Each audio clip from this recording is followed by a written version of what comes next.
Hello everybody and welcome to another sketchbook tour.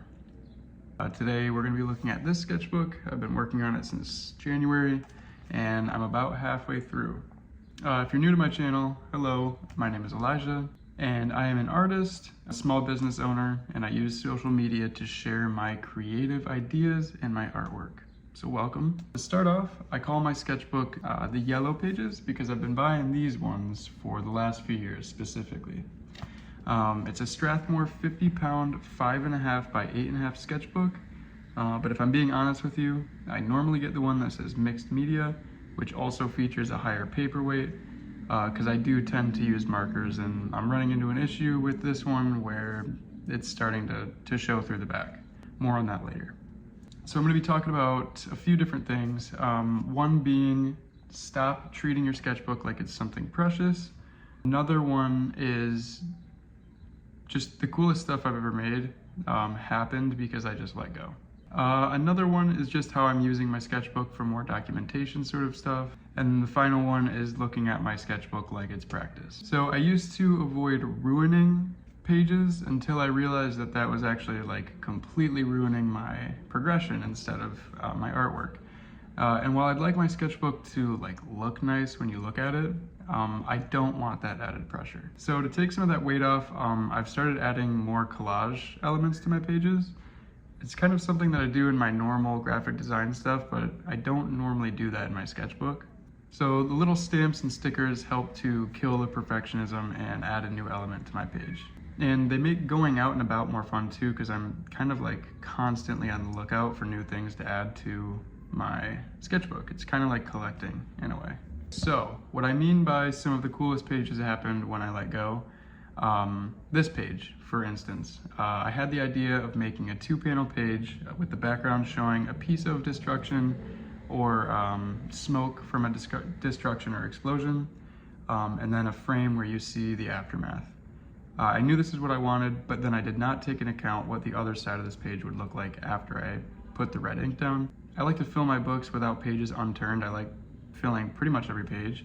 So when I turned it over and saw this sort of a mess, I was like, okay, how are we gonna fix this?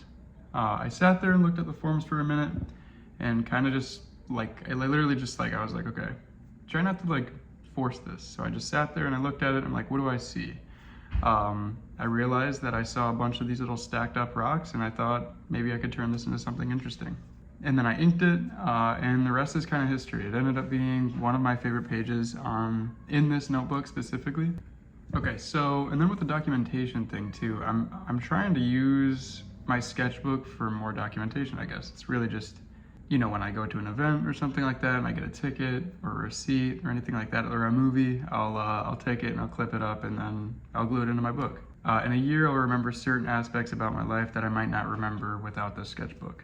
And it's interesting too because it's like I'm kind of building this visual language like database almost of like real in-person stuff. So I think it might influence the way that I make other stuff. Okay, and then talking about using my sketchbook for practice.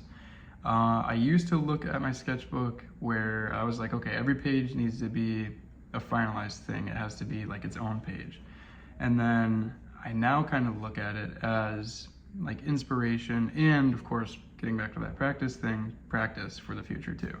Because let's say I have a client or somebody who wants me to make something for them and there's money behind it and it becomes this whole thing, it becomes a little bit more, there's more pressure. So I look at my sketchbook as making the mistakes before, you know, the big game, I guess. It's kind of exactly why you practice anything really. And it's really just to make you more confident. Like doing all this practice only makes it that much easier when I'm doing something a little bit more serious. So yeah, overall, I think my sketchbook nowadays is kind of a spot where I can, like, again, let go. And I think not taking it so seriously has helped a lot because I'm getting more pages done and I'm coming back to it with, you know, more, it's just more fun too. But I'm learning more ways on how to make it so I don't need to force myself to do it. Yeah, so if you enjoyed anything that you watched today, guys, thank you so much for watching. Hit that subscribe button, do all this stuff, comment. I love reading your comments. And yeah, I'll see you guys in the next one.